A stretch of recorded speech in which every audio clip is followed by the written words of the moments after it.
Here we are in New York City at the Metropolitan Museum of Art in front of the Van Gogh painting called La Berceuse, which means lullaby.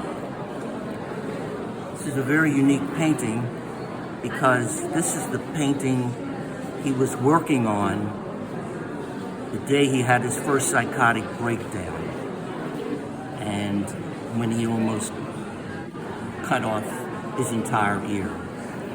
And in my book, The Dream Collector, I speak about this painting and its importance. To give you a little backdrop, my dream collector, Julie Ferret, is visiting Van Gogh at the asylum.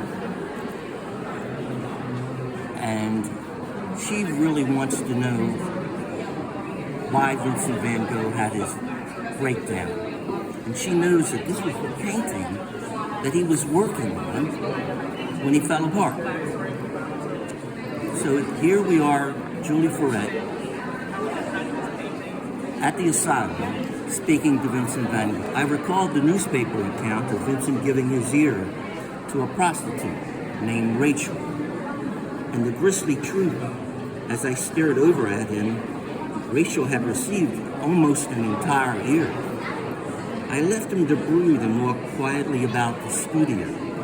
I ended up hovering around the covered painting. Would you like to see what I'm currently working on? He asked. Yes indeed. I saw no point in hiding my eagerness. After a masterpiece such as the irises, I wondered what new revelation I might behold.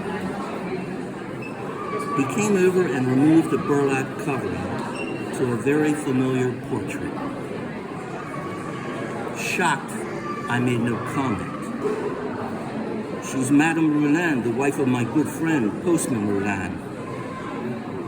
It's kept out of the picture frame, but she rocks a cradle. I call it La Berceuse, lullaby. Whether my colors sing a lullaby or sorts, I leave for future critics to decide. As with the other obsessive versions at Père Tanguy's, the colors struck a very high, almost strident key, utilizing strong variations of reds and greens.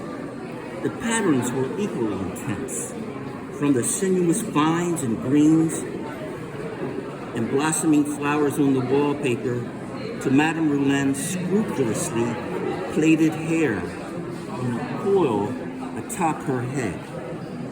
He had no trouble admitting it his fifth version. I was working on the first when my illness interrupted its completion. Why so many, Vincent? The idea of motherhood haunts me, I guess, for it's a blessed role to be bestowed upon a woman, true creation. My instinct, because of Sigmund Freud, was to seek associations. Your sister-in-law is pregnant, isn't she? Yes, she worries for the baby's health. But I tell her, Madame Roulin's baby came out healthy and smiling, so too will hers. My mother at home in Highland is exceedingly happy that Joe is with child.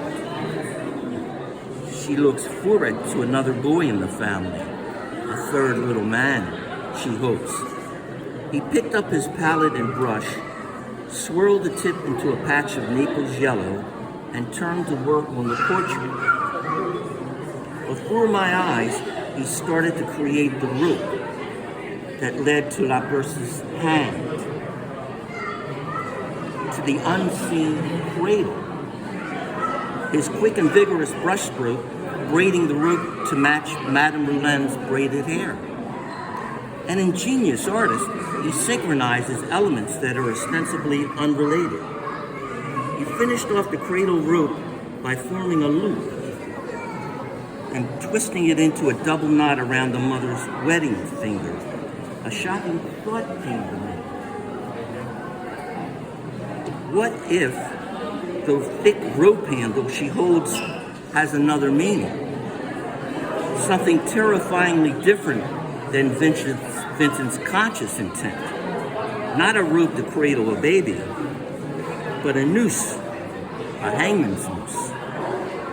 A subconscious warning too urgent to ignore. I needed to extend my stay at Saint-Remy Asylum. Needed to be Vincent's alienist for another day. Thank you.